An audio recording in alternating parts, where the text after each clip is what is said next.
Hi investors, welcome to SOIC. तो आज की इस वीडियो में हम लोग एक बहुत इंपॉर्टेंट मेंटल मॉडल सीखेंगे जो आपको अपनी रिसर्च की जर्नी में या फिर स्टॉक पिकिंग की जर्नी में बहुत हेल्प कर सकता है। What is the name of the mental model? It is known as proxy investing. तो प्रॉक्सी इन्वेस्टिंग का क्या मतलब होता है कि ये जो पूरा ट्रेंड है प्रॉक्सी इन्वेस्टिंग का, actually this started way back from US. तो यूएस में क्या होता है, कैलिफोर्निया गोल्ड रश हुआ था। एंड कैलिफोर्निया गोल्ड रश में क्या था कि कैलिफोर्निया में देवर रूमर्स कि बहुत ज़्यादा गोल्ड मिल रहा है। तो वहाँ पे जो गोल्ड माइनर्स थे एकदम वहाँ पे फ्लॉप करने लगे, बहुत सारे गोल्ड माइनर्स गए कैलिफोर्निया में। एंड एक्चुअली में इतना ज़्यादा गोल्ड नहीं मिला, but some people still made money. And who were they who made money? Basically जो कैलिफोर्निया गोल्ड रश में जीन्स सेल कर रहे थे, जो भी माइनर्स थे उनको जीन्स तो चाहिए थी, साथ साथ जो पिक्स एंड शवल सेल कर रहे थे उनको। So these were the type of businesses which made a lot of money.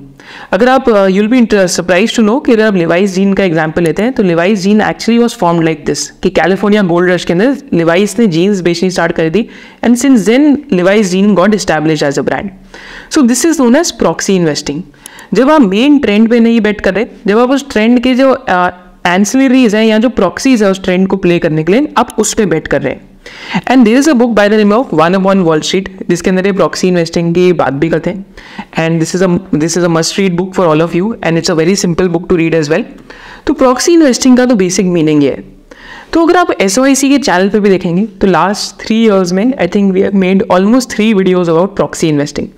तो हमने 2020 में एक प्रॉक्सी इन्वेस्टिंग की वीडियो बनाई थी जिसमें हमने बात करी थी ग्लास लाइनिंग इक्विपमेंट के बारे में कि केमिकल्स अच्छा कर रहे हैं तो GMM, Pfaudler and HLE Glascoat anyways will benefit. Why सो?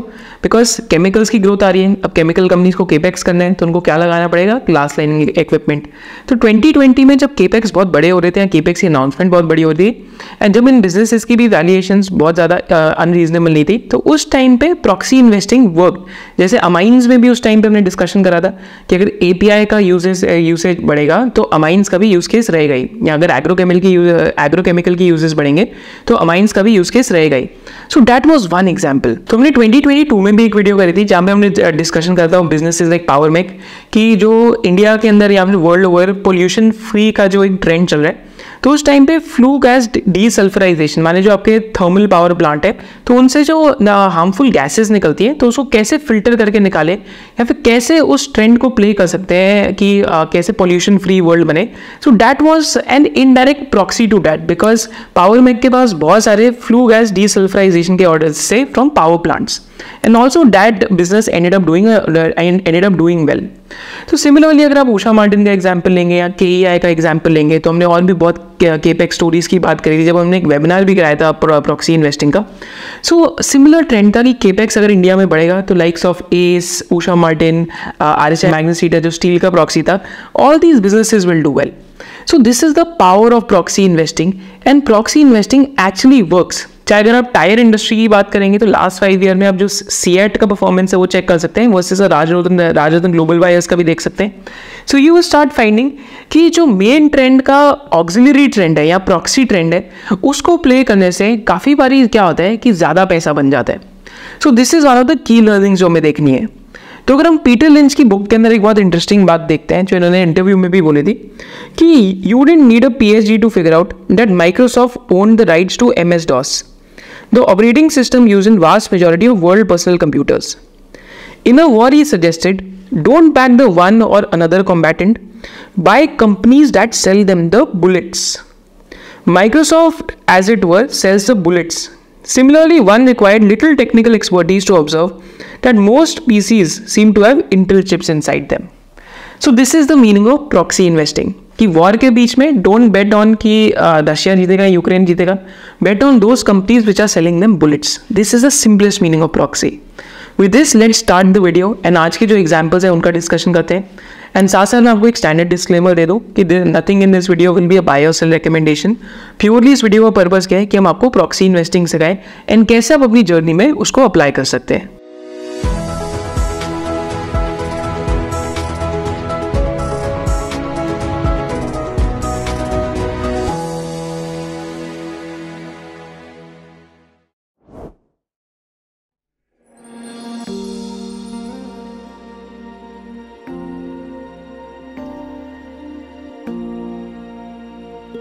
तो फर्स्ट हम बिजनेस की बात करते हैं। Again this is a proxy to capex और proxy to infra spends in India.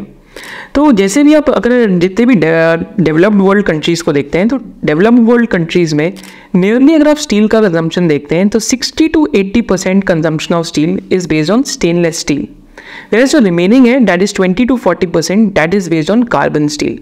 तो स्टेनलेस स्टील की कुछ की प्रॉपर्टीज़ हैं। फर्स्ट की प्रॉपर्टी इज़ कि it is lighter in nature, and second की property is it is much more anti corrosive as compare to carbon steel.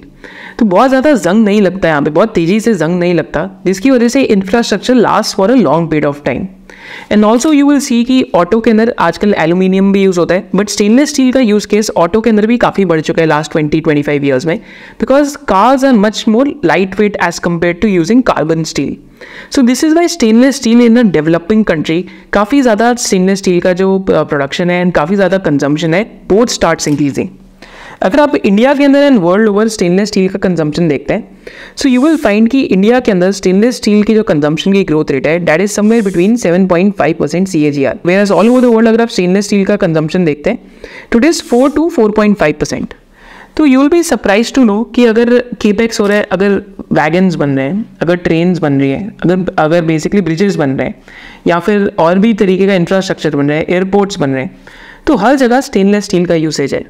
And जो largest stainless steel manufacturer है India में, ही controls nearly 80% of the Indian market share in different type of series. तो stainless steel में भी different grades या series रहती हैं। जैसे 200 सीरीज़ की बात करेंगे तो चाइना से वहाँ पे डंपिंग होती है, पर अगर आप 400 सीरीज़ की बात करेंगे तो वहाँ पे वैल्यू एडेड ग्रेड है एंड वहाँ पे थोड़ी सी डंपिंग कम रहती है, and this is where Jindal stainless also specialises. So this is just one simple example of proxy.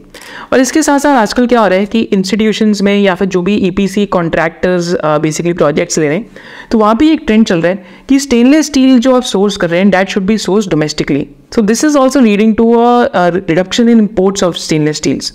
तो उसके अलावा अगर हम जिंदल स्टेनलेस स्टील की अगर आप बात करते हैं तो यूज़ केस अगर आप देखेंगे तो जो फुट ओवर ब्रिज है वहाँ पे बनता है, रोड ओवर ब्रिज में यूसेज है, फ्लाईओवर्स में यूसेज है, अंडर फ्रेम्स में यूसेज है, रेलवे स्टेशन पे यूसेज है, यहाँ तक जो आपके एयरपोर्ट्स हैं वहाँ पे भी यूसेज है। And Jindal stainless is currently one of the top 7 producers of stainless steel all over the world, and India में तो इनका नियरली 80% के आसपास का मार्केट शेयर है। अगर आप यहाँ पे इनकी वॉल्यूम ग्रोथ गाइडेंस देखते हैं तो भी इनका this year they are planning to achieve 2.2 million ton, and they guiding for almost 20 to 25% volume growth for this year and also next year. I think this year 20% की बात करिए, next year 25% की। तो इनका अभी रिसेंटली एक merger हुआ है, तो अगर आप प्रमोटर होल्डिंग भी देखेंगे जो 75 से 57 आई है, तो जो जिंदल होसर करके कंपनी सेपरेटली लिस्टेड थी जहाँ पे इंटर कॉर्पोरेट डिपॉजिट्स भी थे, तो both the companies have been merged and now एक स्टैंड लोन एंटिटी है, जिसकी वजह से प्रमोटर होल्डिंग आपको कम दिखेगी, 75 से 57 दिखेगी, क्योंकि कंपनीज का दोनों का अभी इस टाइम पे मर्जर हुआ है। तो टोटल कैपेसिटी इनके पास जो स्टेनलेस स्टील की अवेलेबल है that is close to 2.9 million ton, and also they are backwards integrated into nickel. तो निकल की इन्होंने माइंस भी लिए इंडोनेशिया में, so that also gives him raw material security. Risk क्या रह सकता है इस बिजनेस में कि अगर चाइना में एक्सट्रीम स्लो डाउन आ जाए तो हो सकता है कि चाइनीज कंपनीज डंपिंग बहुत वाइड स्प्रेड स्टार्ट कर दें, दैट कुड बी अ की रिस्क।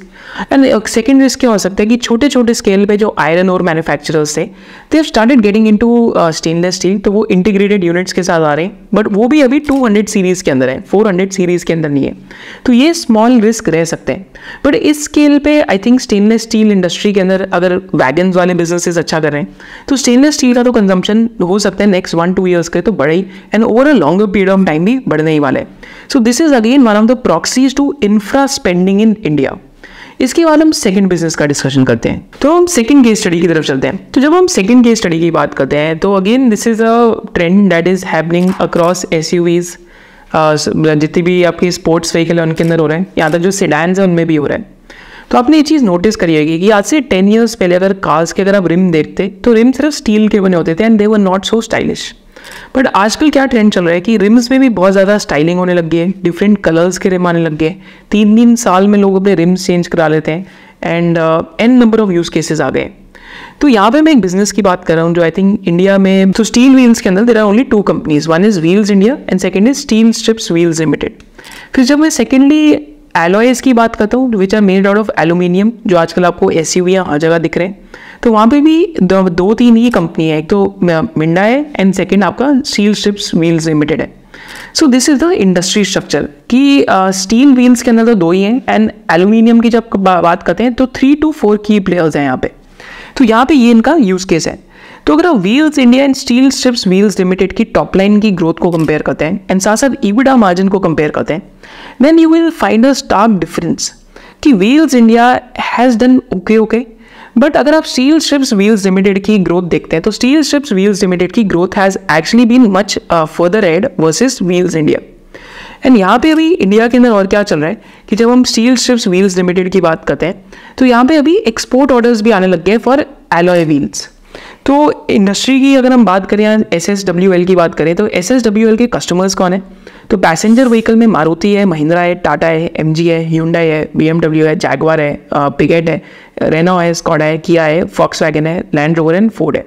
वैसे अगर हम CV की बात करें तो टाटा, एस्कॉर्ट्स, JCB, अशोक लेलैंड, जितने भी मेजर CV मैन्युफैक्चरर्स हैं वो सारे हैं। ट्रैक्टर्स में स्वराज है, महिंद्रा भी है, साथ साथ कैप्टन भी है, जो अगर हम जॉन डेरी की बात करते हैं जो one of the largest tractor manufacturers in the world है। इन साथ साथ कुबोटा जो जापानीज कंपनी है वो भी इनके कस्टमर है। टू व्हीलर में Honda, Atul, Piaggio, Suzuki, Mahindra, ampere and जो अगर हम थर्ड JSA 3 व्हीलर्स की बात करते हैं so they are also their customer. Steel wheels के अंदर इनकी सेल 23 के अंदर 2788 करोड़ की थी, whereas alloy wheels में इनकी सेल 1253 करोड़ की थी। स्टील व्हील्स के अंदर अगर आप इनका टोटल प्रोडक्शन कैपेसिटी देखते हैं तो प्रोडक्शन कैपेसिटी इनका स्टील व्हील के अंदर 275 लाख माने 2.75 करोड़ के आसपास है जो FY24 में ऐड होना है। वैसे अगर आप FY23 में देखते हैं तो 205 लाख के आसपास है। वैसे जब आप एलॉय व्हील्स की बात करते हैं तो एलॉय व्हील्स में इनका 3 मिलियन का प्रोडक्शन कैपेसिटी है which is going to 4.8 million. तो Q1 में और प्रोडक्शन कैपेसिटी को इन्होंने अपग्रेड कर दिया है, माने 30 लाख गोइंग टू 48 लाख। तो एलॉय व्हील्स में जो रियलाइजेशन एंड मार्जिन हैं that are higher. So margin alloy wheels के अंदर 16 to 18% के बीच में हो सकते हैं। तो बाय वॉल्यूम अगर आप सेल्स मिक्स देखेंगे एलॉय व्हील्स का तो it is 16%, but by value माने इन टर्म्स ऑफ सेल्स में कितना हिस्सा है तो 31% है। माने अगर 100 चिप्स के पैकेट बिक रहे हैं तो वैसे तो सिर्फ 16 उसी के बिक रहे हैं एलॉय के, बट सेल्स में टोटल 31 का कॉन्ट्रीब्यूशन है because it is much higher basically realisation in nature. And साथ साथ अगर आप वॉल्यूम्स देखेंगे एलॉय व्हील्स में तो एलॉय व्हील्स की जो वॉल्यूम है 2 lakh in FY19 to 28 lakh in FY23 हो चुकी है। तो steel wheels and alloy wheels का आप यहाँ पे डिफरेंस भी देख सकते हैं कि स्टील व्हील्स कैसे दिखते हैं, जो एलॉय व्हील्स है वो कैसे दिखते हैं। And currently for them there is also an export market which has opened up. तो एलॉय व्हील्स का तो वैसे ही EBITDA मार्जिन 16 to 18 के बीच में कहीं पे भी हो सकता है, पर EBITDA पर व्हील माने एक एलॉय पे या एक व्हील पे कितना EBITDA है तो अभी टोटल बिजनेस में 260 रुपीज़ का है जो आज से 3 साल पहले 116 रुपीज़ का होता था, बिकॉज एलॉय व्हील्स का प्रोडक्ट मिक्स इस टाइम पे चेंज हो रहा है।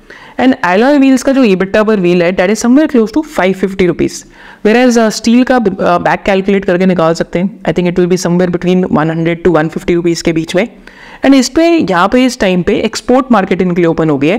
तो एक्सपोर्ट पे all over the world alloy wheels की जो मार्केट है वो 350 मिलियन एलॉय व्हील्स की है। एंड इंडिया से बेयरली जस्ट एक्सपोर्ट स्टार्ट हुआ है, तो इनको काफ़ी सारे RFQs भी आ रहे हैं। आप Q1 FY24 की कॉन कॉल भी बढ़ा सकते हैं। And out of 350 million wheels, तो अगर ये मतलब again in the con call they were saying that like Indian players can target close to 4 to 5% of it. And longer run में इनका एलॉय व्हील्स का क्या प्लान है कि 10 मिलियन जो प्रोडक्शन कैपेसिटी इनकी एलॉय व्हील्स के अंदर होनी चाहिए। इस बिजनेस के अंदर रिस्क क्या रह सकते हैं? तो पहला रिस्क है कि प्रमोटर की शेयर होल्डिंग प्लेज थी, पर रिसेंटली लास्ट कॉन कॉल में प्रमोटर ने पहले भी बोला था कि we'll bring our share holding pledge to almost 5% to below. So they basically release half of the pledge by the end of Q1 FY24।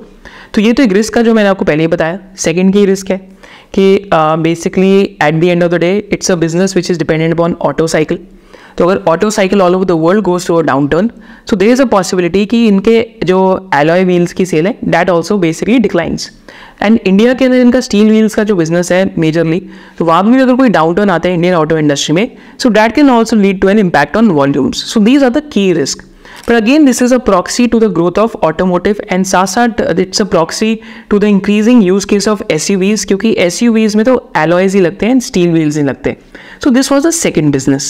Now before going forward, this is the first time that we are doing in the history of SOIC.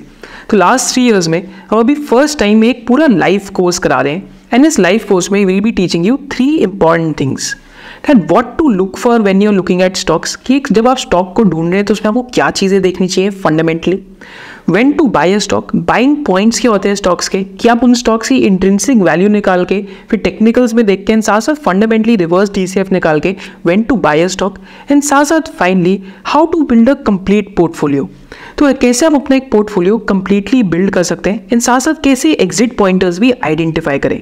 So this is a course which is starting from 10th of September and this course will last for 5 live Sundays and एक class 3 to 4 hours की होगी followed by a detailed doubt session of 1 to 2 hours each. So in this entire course the idea is कि जो भी live ये course को attend करें कि आपको एक बहुत अच्छे से broad understanding मिले because currently we are in a bull market, तो एक broad understanding मिले and साथ साथ एक पूरा का पूरा bottoms up आपके साथ पूरा एक hard work हो जाए. So basically if you want to go for investing या फिर आपको अच्छे से इन्वेस्टिंग करनी है तो आपको 5 संडेज़ के अंदर काफ़ी कुछ सीखने को मिल जाएगा एंड के साथ साथ बहुत सारी असाइनमेंट्स भी होंगे. So this crash course is separately listed as a part of SOIC membership. तो if you want to register for this crash course the link is there in the description below. And if you are a SOIC member, अगर आप SOIC member ही बन जाते हैं, अगर 1 year member या 3 year member बन जाते हैं, तो then this live crash course is already a part of the membership. The link for the SOIC membership is there in the description below and you can use the coupon code SOIC crash 10. With this let's come back to the third business. तो हम third business की बात करते हैं and third business की जब बात करते हैं so this belongs to the electric vehicle battery landscape and साथ साथ जब हम इलेक्ट्रिक व्हीकल की बात करते हैं तो साउथ कोरिया में या US में भी यही हुआ है कि जो EV के बैटरी मैन्युफैक्चरर्स हैं तो काफ़ी सारी battery manufacturers OEMs are doing in house, पर बहुत सारी OEMs बैटरी मैन्युफैक्चरिंग के लिए केपेक्स का कॉस्ट नहीं लगा पाती. So those OEMs also outsource lithium ion batteries. And जब वो outsource करती है lithium ion batteries को तो एक process होता है homologation का. तो homologation के process में क्या होता है कि you have to prove that the car won't catch fire and the car is compatible with the engine, जो battery and जो engine है. So this is how the EV batteries work and ये पूरा homologation का process lasts for anywhere between 12 to 18 months. तो इस space में एक first mover advantage हो सकती है. तो एक्साइड जो एक कंपनी है जो लेड एसिड बैटरीज में भी थी तो उनका लिथियम आयन का प्लांट आ रहा है and they have done a tie with SVolt. तो यहाँ पे अगेन बहुत बड़ी ये लोग टोटल एड्रेसेबल मार्केट की बात करते हैं कि हो सकता है कि 2030 तक जो मतलब ये जो मार्केट है it might grow by 4 to 6x. But again it is very dependent कि EV की अडॉप्शन कैसे इंडिया के अंदर चलती है. But this is one of the proxy plays that is there because इनका ऑलमोस्ट 5,000 करोड़ का केपेक्स है जो FY 24-25 में लाइव जाएगा and first part of capex में इनका जो प्लांट है that will be for 6 gigawatts per our. इसके बाद यहाँ से डबलिंग की भी बात करें कि by FY 27 they can also take this to 12 GWh. So this is again a possibility कि एक न्यू प्रोडक्ट से ग्रोथ जो बहुत सालों से एक साइड में नहीं आ रही थी दैट कैन रिवाइव. तो again this could be a proxy to the EV ecosystem. फिर अगर आप यहाँ पे इलेक्ट्रोलाइट पे प्रॉक्सी में आ जाएंगे तो बैटरीज के भी जो इलेक्ट्रोलाइट्स बनते हैं तो वहाँ पे भी एक अमी ऑर्गेनिक्स इलेक्ट्रोलाइट्स में आ रहे हैं, न्यूजेन केमिकल्स आ रहे हैं लाइक इलेक्ट्रोलाइट्स में एंड साथ साथ गुजरात फेरोकेम की बात करते हैं. तो all these 3 companies are working towards electrolytes of the batteries as well. तो ये तो यहाँ के प्रॉक्सीज हो गए टुवर्ड्स द EV व्हीकल्स. इसके बाद अगर हम आगे चलते हैं तो अगेन प्रॉक्सी टू अगर हम पैकेजिंग या प्रिंटिंग देखेंगे तो इंडस्ट्रियल प्रिंटिंग सॉल्यूशंस की बात करते हैं. इस बिजनेस का हमने डिस्कशन आपसे पहले भी करा हुआ है. तो यहाँ पे अगर आप चेक करते हैं तो there are different types of printers. एक तो कंटिन्यूस इंकजेट प्रिंटर होते हैं, एक थर्मल इंकजेट प्रिंटर होते हैं, एक हाई रेजोल्यूशन प्रिंटर होते हैं, एक थर्मल ट्रांसफर ओवर प्रिंटर होते हैं एंड साथ साथ इनके कंज्यूमेबल्स होते हैं. तो आपने देखा होगा जब किसी प्रोडक्ट के ऊपर बार कोड लगता है तो बार कोड पे आपकी प्रिंटिंग भी होती है एंड साथ साथ जो इंक है वो भी यूज़ होती है. So these are use cases of industrial printers and कोई भी अगर पैकेजिंग होती है उसके ऊपर अलग से कुछ प्रिंट करना हो so that is also where industrial printers are used. So industrial printers are like razor blade business models. जब आप प्रिंटर को ब्रेक इवन या स्लाइट लॉस पे बेचते हैं and majority of the money you earn on services and consumable products of that. तो अब हम कंट्रोल प्रिंट का डिस्कशन कर रहे हैं एंड लंबे समय बाद इनके फाइनेंशियल्स देखेंगे so they always generated a margin of 23 to 25% and इनका जो डिविडेंड पे आउट रेशियो वो भी काफ़ी अच्छा रहा है. बट इस बिजनेस का ड्रॉबैक क्या है कि द वॉल्यूम ग्रोथ यहाँ पे 10-12% के आसपास रहती है। तुम्हारे इनका growth rate is 1.5x the growth of GDP. अगर जीडीपी 7% पे ग्रो करेगी तो ये लोग 10.5 पे करेंगे। अगर जीडीपी 10 पे ग्रो करेगी तब इनकी वॉल्यूम ग्रोथ 15% के आसपास आएगी। But it is a very very proxy trend to a lot of industries, क्योंकि किस किस इंडस्ट्री में यूज़ केस होते हैं इंडस्ट्रियल प्रिंटर्स का? फूड में यूज़ केस है, हेल्थ केयर में यूसेज है, पैकेजिंग एंड पैकेजिंग मटीरियल्स में यूज़ केस है, प्लाईवुड में यूज़ केस है, पाइप्स एंड एक्सट्रूडेड प्लास्टिक्स में यूज़ केस है, रबर एंड टायर्स में, स्टील एंड मेटल में, सीमेंट में, टेक्सटाइल्स में, इलेक्ट्रॉनिक्स में, FMCG के अंदर है, बिल्डिंग एंड कंस्ट्रक्शन मटीरियल में, बेवरेजेस में। यहाँ पे अगर आप इनके क्लाइंट्स देखेंगे तो you will find clients like Aashirvaad, Glenmark, Colgate, Emami, ITC and more such other clients. So again, this is one of the industries which is like a proxy to the entire production in India, जो भी industrial production होती है। So this is again one more example. इसके बाद हम चलते हैं तो FMCG के प्रॉक्सीज की बात करते हैं। तो FMCG में अगर आप अपनी टूथपेस्ट मोड़ के देखेंगे तो आपको एक प्रोडक्ट दिखेगा by the name of sorbitol. तो सॉर्बिटॉल हो गया या स्टार्च हो गया, जिसका यूज़ केस आपके मेडिसिन के अंदर भी है एंड साथ साथ फार्मास्यूटिकल्स के अंदर भी है। फिर आपका जो बेकिंग पाउडर है उसके अंदर भी यूसेज हो जाता है। एंड ऑल्सो अगर हम मेज़ से बात करें तो मेज़ से और भी बहुत तरीके के डिफरेंट प्रोडक्ट्स बनते हैं थ्रू प्रोसेसिंग ऑफ मेज़। तो इंडिया का जो लार्जेस्ट मेज़ मैन्युफैक्चरर होएगा या फिर मेज़ प्रोसेसर होएगा, that is a company by the name of Gujarat Ambuja exports, जिसका हमने चैनल पे डिस्कशन भी करा है, आप वो वीडियो भी देख सकते हैं।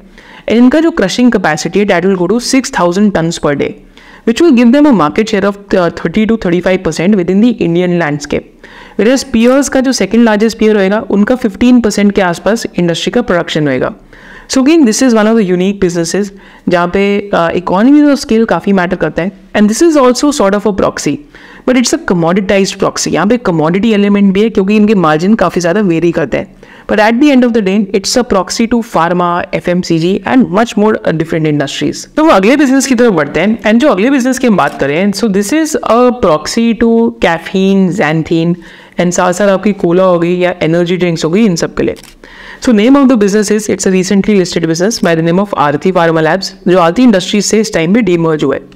तो आरती फार्मा लैब्स इंडिया का लार्जेस्ट ज़ैंथीन डेरिवेटिव्स का प्रोड्यूसर है, जिनका and use case pharmaceutical, nutraceuticals, energy drinks and Cola drinks के अंदर होता है।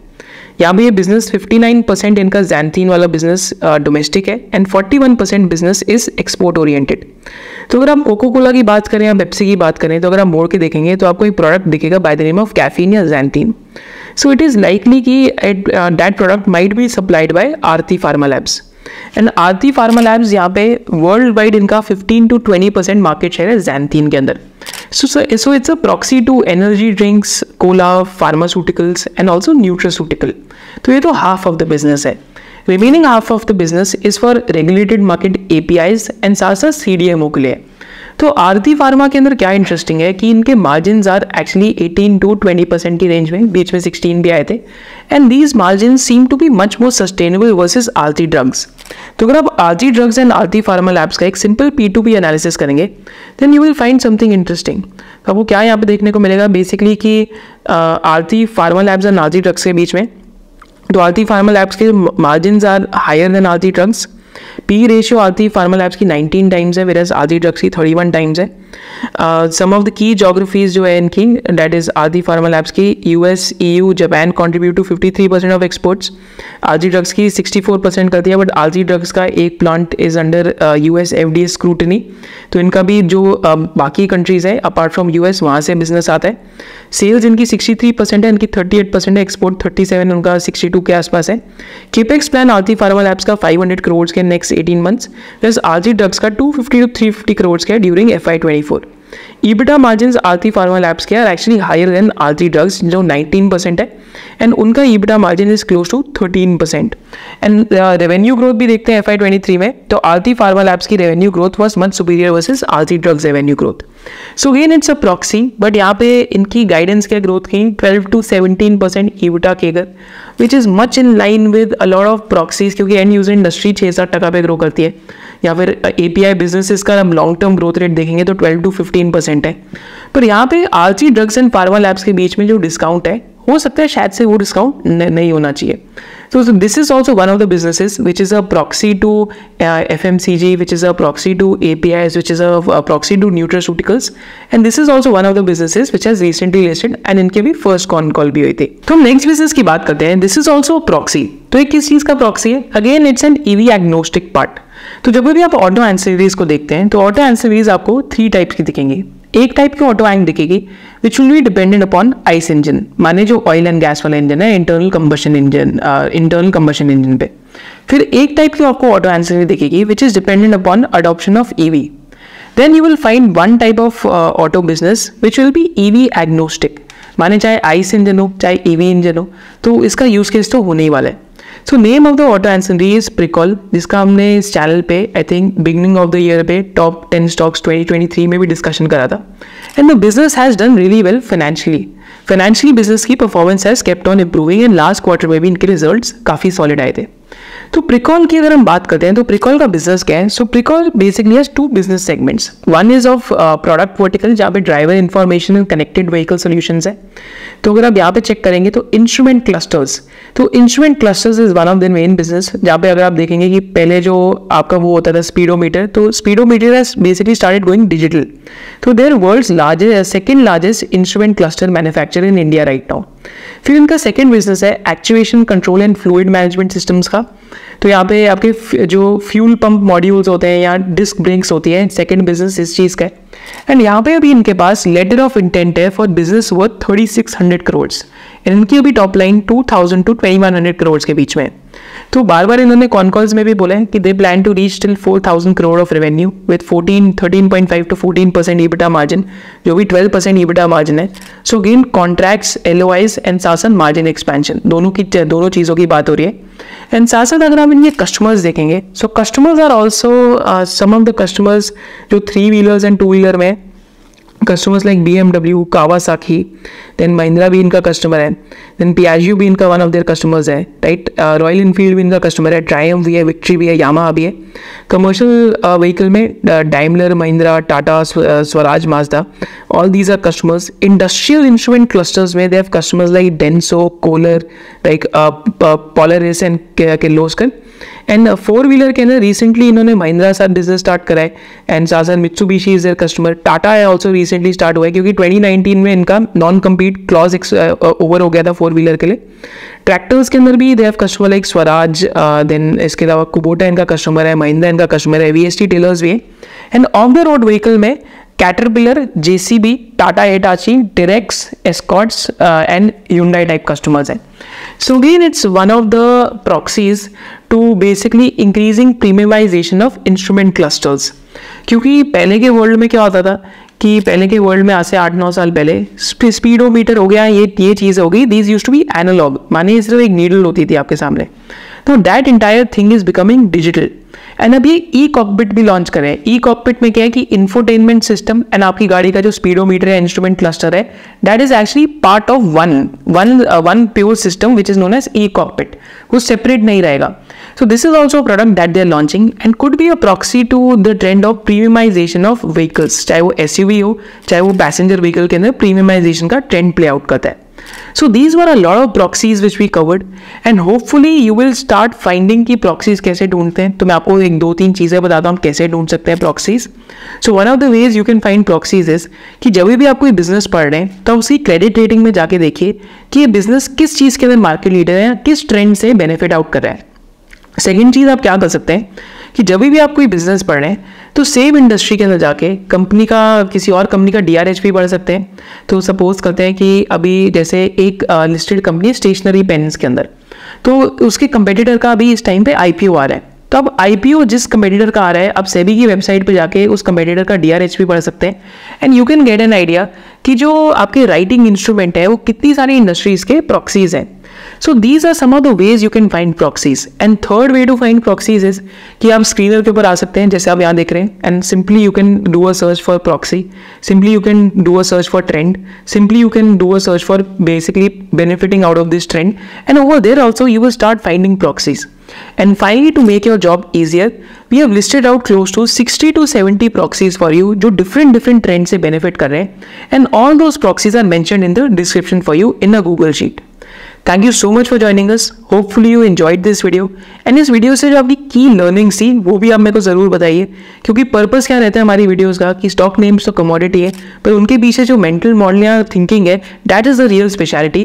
क्योंकि आप ये प्रॉक्सी वाली थिंकिंग यूज़ करके आप कहीं और इसको इंडिपेंडेंटली लगा सकते हैं, चाहे वो ग्रीन एनर्जी के अंदर हो, रिन्यूएबल्स के अंदर हो। जैसे अगर हमने रिन्यूएबल्स की बात नहीं करी, ग्रीन एनर्जी की बात नहीं करी, तो ग्रीन एनर्जी में भी क्या हो रहा है कि एक्चुअली में केबल्स एंड वायर्स का कंजम्पशन बढ़ रहा है। तो यहाँ पे इंडिया के अंदर अभी आरआर केबल्स का जैसे आईपीओ आ रहा है, बट पॉलीकैब अच्छा कर ही रहे बहुत टाइम से, केईआई कर ही रहे, एंड अपार का भी cable business has been growing phenomenally well. So that is also type of a proxy. फिर अगर आप देखते हैं कि इंडिया में अगर यूथ मतलब India is the youngest population in the world, and youngest population in the world के साथ साथ कंजम्पशन ट्रेंड्स भी कुछ एनर्जी ड्रिंक टाइप रहते हैं या फिर स्पोर्ट्स ड्रिंक टाइप रहते हैं, तो वहाँ पे भी you have basically proxies which are bottles of Pepsi, जैसे हमने वरुण बेवरेजेस का डिस्कशन करा। फिर क्यूएसआर की भी प्रॉक्सीज है। क्यूएसआर के कैसे प्रॉक्सीज है, सपोज एग्जांपल लेते हैं कि मतलब क्यूएसआर के जो मैकडॉनल्ड्स के जो बन्स हैं, which company manufactures that, so Bector foods करके एक कंपनी है, उनकी जो सॉसेज होती हैं, चाहे वो चिकन मैकग्रिल की सॉस हो या पिज्ज़ा की कोई सॉस हो, which company manufactures that, that is a company by the name of tasty bite eatables. यहाँ से पैकेज फूड या पिकल्स कौन एक्सपोर्ट कर रहे हैं, so that is again a company by the name of ADF foods. So all these trends are proxies. Chemicals के अंदर भी रेफ्रिजरेंट गैसेस के अगेन हमने इस चैनल पे फ्लोरिनेशन प्लेयर्स की बहुत बड़ी डिस्कशन करा हुआ है। सो that is also thought process कि प्रॉक्सीज को कैसे देखें। एंड फाइनली जब हमने स्टील वायर कंपनीज की बहुत बारी बात करी है, तो Bharat wires, Usha Martin, which is also proxy की यार अगर बिल्डिंग बन रही है, लिफ्ट लग रही है, तो उसके अंदर रोप का तो यूज होएगा ही। So that is also an example of proxy to residential real estate construction या माइनिंग के अंदर। जैसे माइनिंग में टेगा इंडस्ट्रीज भी है, एआई इंजीनियरिंग भी है, जहाँ पे उनके बॉल बेरिंग इक्विपमेंट्स बार बार यूज होते ही हैं। एंड जब स्टील बनता है तो उसमें आयरन ओर भी यूज होएगा, अगर आयरन ओर यूज हो रहा है तो आयरन ओर पेलेट्स भी यूज होंगे। तो वहाँ पे भी also there are different proxies like GPIL, NMDC, Sarda Energy. So all these are proxy trends which are benefiting out of some trend or the other. So all these proxies we have collated them for you and listed them in an Excel sheet जो आपको description के अंदर मिल जाएगी। Thank you so much for joining us. If you loved this video, just drop a loved it in the comments. And आपकी जो की learnings थी हमें आप वो भी ज़रूर बताना। Thank you once again. जय हिंद।